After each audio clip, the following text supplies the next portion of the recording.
मिथिला की धरती में मधुश्रावणी का पर्व सुहाग की रक्षा हो। फूलों से सजा आंगन हो, मेहंदी से सजे हाथ हो। मधुश्रावणी के व्रत से मिले मन चाहा साथ। भोलेनाथ की कृपा बनी रहे सब पर, सुख समृद्धि का वास हो हर घर में हर बार। महादेव और माता पार्वती आप सभी बहनों को सदा सुहागन रहने का वरदान दे। मधुश्रावणी व्रत बिहार और उत्तर प्रदेश के कुछ हिस्सों में, विशेषकर मिथिलांचल में मनाया जाने वाला एक महत्वपूर्ण पर्व है। यह व्रत नवविवाहित महिलाओं द्वारा सावन के महीने में पति की लंबी उम्र और सुखी वैवाहिक जीवन की कामना के लिए रखा जाता है। मधुश्रावणी मिथिलांचल का एक महत्वपूर्ण और विशेष लोक पर्व है, जो नवविवाहितों के लिए सबसे खास और अनोखा त्यौहार माना जाता है। इस पर्व का महत्व मिथिलांचल की संस्कृति और परंपरा से जुड़ी हुई है। इस साल मधुश्रावणी व्रत 15 जुलाई दिन मंगलवार से शुरू होकर 27 जुलाई को समाप्त हो जाएगा। मधुर श्रावणी का खास बात जो सबको जानना चाहिए। इस पर्व की खास बात यह है कि किसी भी देवी देवता को बासी फूल नहीं चढ़ाया जाता, लेकिन इस पर्व के दौरान ताजे फूलों की जगह बासी फूल ही मनसा देवी को चढ़ाया जाता है। इस वर्ष मधुश्रावणी 15 जुलाई से प्रारंभ होकर 27 जुलाई को इसका समापन होगा। मधुश्रावणी पूजन का विधान मिथिलांचल में प्रशस्त माना गया है और मिथिलांचल के इस पर्व को देखते हुए अब अन्य जगहों पर भी इस लोक पर्व को मनाया जाने लगा है। यह पूजन जिस कन्या का विवाह जिस साल हुआ रहता है, उसी साल आने वाले प्रथम मधुश्रावणी व्रत को नवविवाहिता मधुश्रावणी का व्रत 15 दिनों तक चलने वाला यह व्रत करती है। इस पर्व में खासकर विषहर पूजन का विधान है और मधुश्रावणी पूजन की कथा भी है। मिथिलांचल में इस पर्व की सबसे खास बात यह होती है कि इस पर्व में पुरोहित भी महिलाएं ही होती है। मिथिलांचल में केवल यह एक ऐसा पर्व है जिसमें पुरोहित महिलाएं होती है, इसमें पुरुष वर्ग नहीं होते। मधुश्रावणी व्रत मिथिलांचल की संस्कृति और परंपरा का एक महत्वपूर्ण हिस्सा है। इस पर्व का महत्व नवविवाहित के लिए बहुत अधिक है और इसमें विशेष परंपराएं और विधान होती है। मिथिला समाज की नवविवाहित का मुख्य पर्व मधुश्रावणी 15 जुलाई को सावन के कृष्ण पक्ष की पंचमी तिथि से शुरू होगा, जो शुक्ल पक्ष की तृतीया पर 27 जुलाई को खत्म हो जाएगी। नवविवाहिताएं 14 दिनों तक भगवान शिव और माता पार्वती और नाग देवता की पूजा करेंगी। इस पर्व को नवविवाहितें अक्सर अपने मायके में मनाती हैं। व्रत में पत्नी अपने पति की लंबी आयु की कामना करती है। इसमें विशेष रूप से गौरी शंकर की पूजा होती है। वैसे तो मधुश्रावणी की तैयारियों में सभी शादीशुदा महिलाएं जुट जाती है। यह त्यौहार विशेष रूप से नवविवाहित पूरी निष्ठा के साथ दुल्हन के रूप में सज धज कर करती है। शादी के पहले साल सावन में नवविवाहित स्त्रियां मधुश्रावणी का व्रत करती है। अपनी सखियों के साथ हर दिन व्रती फूल पत्तियां तोड़कर लाती है और दूसरे दिन सुबह होकर उसी फूल से पूजा करती हैं। महिलाएं कई तरह के रीति रिवाजों का पालन करती हैं। त्यौहार में महिलाएं नाग देवता की पूजा करती है और उन्हें दूध लावा चढ़ाती है। इसके अलावा एक बार अरवा भोजन ग्रहण करती है और त्यौहार के अंत में दुल्हनों को टेमी, एक प्रकार की रुई का जलता पीलती दागा जाता है, उसी पर पान के पत्ते रख दिए जाते हैं।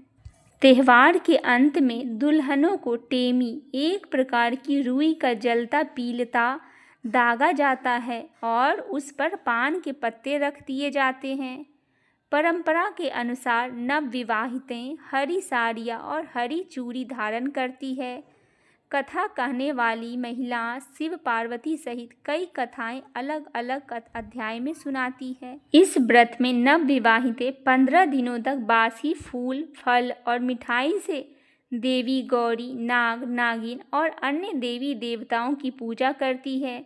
वे शिव पार्वती विवाह की कथा सुनती है और पति की लंबी उम्र की कामना करती है। मधुश्रावणी मुख्य रूप से बिहार के मिथिला क्षेत्र में प्रचलित त्यौहार है।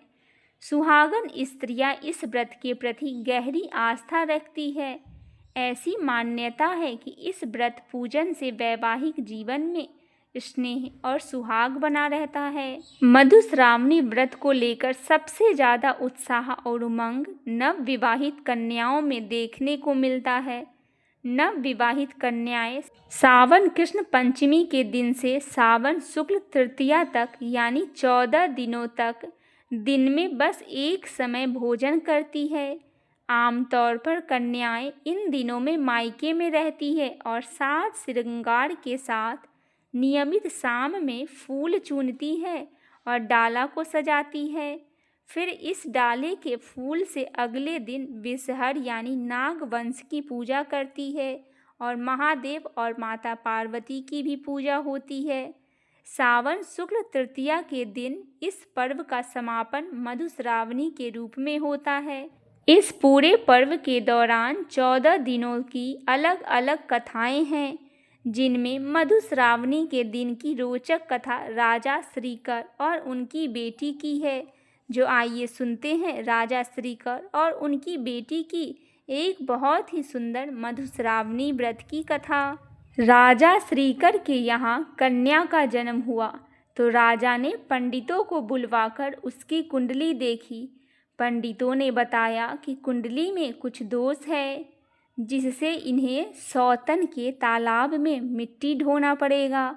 राजा इस बात से बहुत दुखी हुए और कुछ समय बीतने पर परलोक सिधार गए। इसके बाद राजा श्रीकर के पुत्र चंद्रकर राजा हुए। बहन से स्नेह के कारण वह नहीं चाहते थे कि बहन को सौतन के दबाव में रहना पड़े।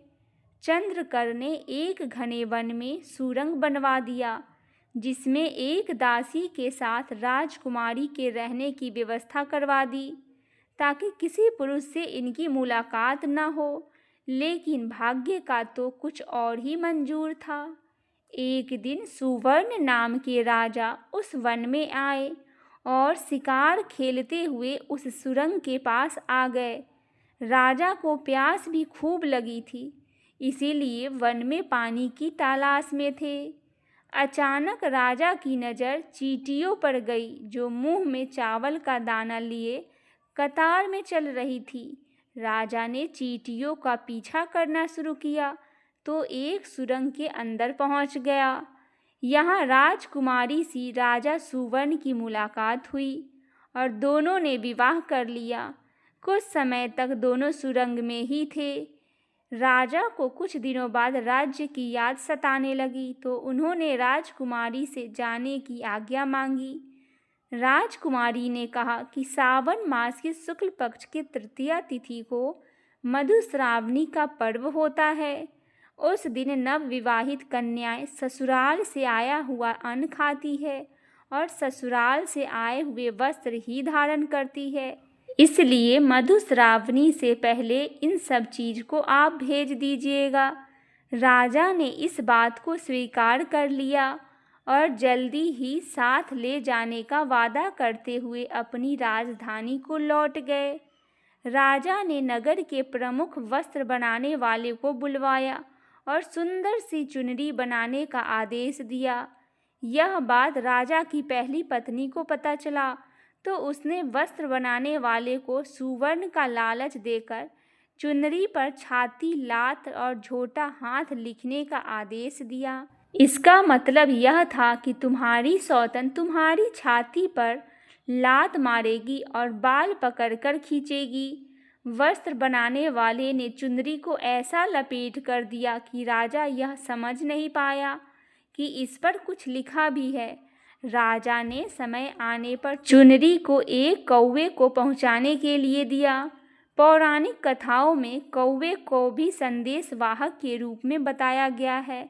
कौवा वस्त्र लेकर जा रहे थे कि उसकी दृष्टि और भोज पड़ गई, जिसे देखकर कौवा सब कुछ भूल गया और चुनरी को छोड़कर जूठन खाने लग गया। मधुश्रावणी के दिन वस्त्र और अन्न नहीं पहुँचने से राजकुमारी नाराज हो गई। राजकुमारी ने सफ़ेद फूल और सफ़ेद ही चंदन लेकर माता पार्वती की पूजा की और देवी से विनती करते हुए बोली, जिस दिन राजा से उनकी भेंट हो उनकी आवाज़ चले जाए। दूसरी ओर राजकुमारी के भाई चंद्रकर को जब बहन के विवाह की बात पता चला तो वह नाराज हो गया और बहन को खाने पीने की चीज़ भेजना बंद करवा दिया। ऐसे में राजकुमारी और उनकी दासी को कई दिनों तक भूखा ही रहना पड़ा। इस बीच एक दिन पता चला कि तालाब खोदने का काम चल रहा था, तो राजकुमारी अपनी दासी के साथ तालाब पर मिट्टी उठाने चली गई ताकि उनका गुजर बसर का धन मिल जाए। संयोग का बात यह है कि उस दिन राजा सुवर्ण भी वहां तालाब पर आए हुए थे, क्योंकि राजा की पहली पत्नी उस तालाब को खुदवा रही थी। राजा ने राजकुमारी को पहचान लिया और अपनी भूल की क्षमा मांगी। राजा अपने साथ राजकुमारी को लेकर महल चले आए और राजकुमारी को रानी का स्थान दिलाया, लेकिन राजकुमारी अब बोल नहीं सकती थी। राजा को इसका कारण दासी से पता चला तो उन्होंने बताया कि उन्होंने तो चुनरी भेजी थी। राजा ने जब घटना की बात जांच करवाई तो सारी बात सामने आ गई और पता चला कि यह सारी उलझनें कौवे की वजह से हुई है। राजा ने चुनरी भी तलाश करवा ली, जिस पर बड़ी रानी का भेजा संदेशा भी लिखा था। राजा इस बात से बड़ी रानी पर बहुत नाराज हुए और उन्हें मृत्यु दंड दिया। अगले वर्ष जब मधुश्रावणी आई तो राजकुमारी ने लाल फूलों और लाल वस्त्र से माता पार्वती का पूजन किया और आवाज़ लौटने की प्रार्थना की, जिससे राजकुमारी की वाणी लौट आई और इसके बाद राजा सुवर्ण और राजकुमारी वर्षा वैवाहिक जीवन में सुख भोगते हुए जीवन व्यतीत करने लगे। आइए सुनते हैं एक और बहुत ही सुंदर सी कथा, महादेव और माता पार्वती के विवाह की कथा। प्रेम शब्द में 2.5 अक्षर होते हैं, जो 2 पूर्ण और 1 अधूरे शब्द से बना है। कहा जाता है कि प्रेम शब्द ही भी अपूर्ण है, इसीलिए हर किसी को यह पूर्ण रूप से नहीं मिलता। परंतु शिव जी और पार्वती जी की प्रेम कहानी अनेक कष्टों के पश्चात ही पर पूर्णता प्राप्त प्रेम का प्रमाण है। चाहे इस प्रेम को संपूर्ण होने में युग युगांतर लगे हो, इस प्रीत में पार्वती जी का कठोर तप तो शिव जी की सदियों की प्रतीक्षा समाहित है। इन दोनों जितने अद्भुत जीवन साथी आज तक कोई नहीं हुए। तीनों लोकों के स्वामी होकर भी शिव जी के पास ना स्वयं की धरा है, ना ही स्वयं का आकाश रहा। बस प्रकृति के गोद में बसा कैलाश पर्वत ही उनका निवास स्थान हुआ और दूसरी ओर पार्वती जी हर जन्म में राजकुमारी या बड़े घर की कन्या हुई। फिर भी उन्होंने अपने जीवन में शिवजी से अधिक किसी की भी चाह कभी नहीं की। शिवजी की सकल सृष्टि के स्वामी, परंतु अज्ञानियों की दृष्टि में एक अघोरी से ज़्यादा कुछ भी नहीं है। उस दिव्य स्वरूपा देवी ने शिवजी को जो पूर्णता दी, उससे वे देवों के देव महादेव बन गए।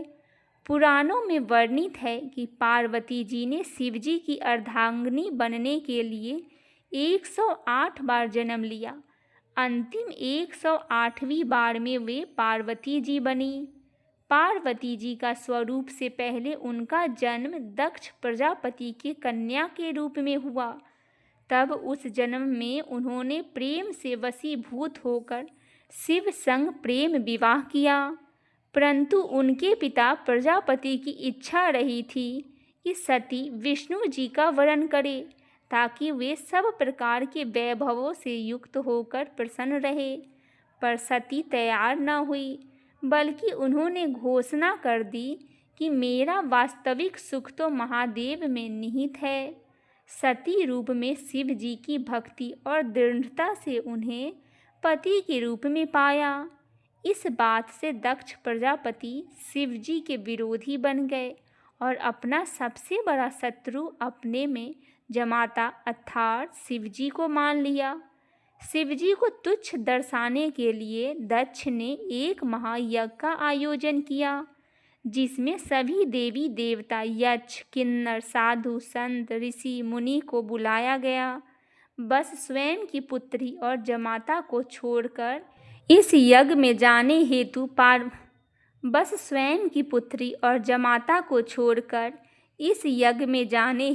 पार्वती जी ने शिव जी को समझाया कि आमंत्रित तो परायों को किया जाता है, अपनों को नहीं। और वे वहां बिन बुलाए पहुंची तो उन्हें बहुत अपमानित होना पड़ा। उन्हें शिव जी की बात न मानकर गलती हो जाने का भास हुआ, और जब उन्होंने शिव जी की प्रति अपमानजनक शब्द सुने तो वे यज्ञ के अग्नि कुंड में कूद गई। शिव जी को जब पता चला तो उनके गणों ने यज्ञ भंग कर दिया। सती ने पूर्ण जन्म में पुनः शिव जी से मिलने का वचन देकर प्राण त्याग दिए। शिव जी माता सती का मृत शरीर लिए बिछप्त से घूमते रहे।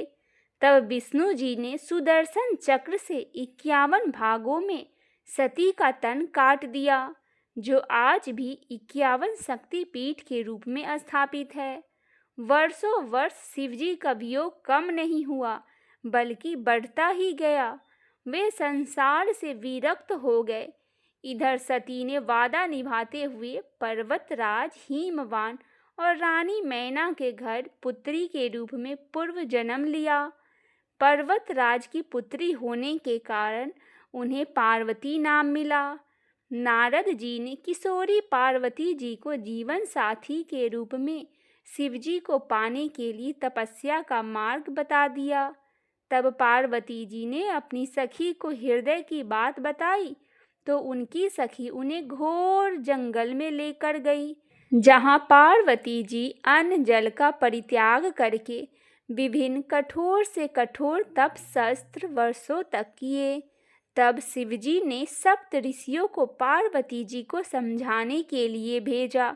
स्वयं भी वटु वेश में समझाने पहुँचे थे, परंतु शिवजी ने भी पार्वती जी दृढ़ के संकल्प के आगे हार स्वीकार कर ली और वे पार्वती जी के संग परिणय सूत्र में बंधने का वचन दे बैठे।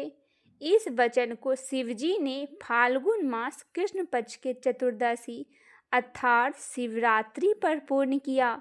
शिव और शिवा का महामिलन शिवरात्रि को हुआ, इसीलिए यह दिन महाशिवरात्रि बन गया। कितनी कठिनाइयों को सहन करते हुए महलों की राजकुमारी पार्वती जी पर्वतवासिनी बन गई। पार्वती जी ने एक बार अपने लिए घर की इच्छा भी की, तब शिव जी ने उन्हें लंका बनाकर भी दी थी। तब वस्तु विप्र रावण, जो दक्षिणा में शिवजी को पाने की इच्छा से पूजन करने आया था, पार्वती जी ने सोने की लंका उसे ही भेंट कर दी, परंतु शिवजी को रावण के साथ जाने नहीं दिया।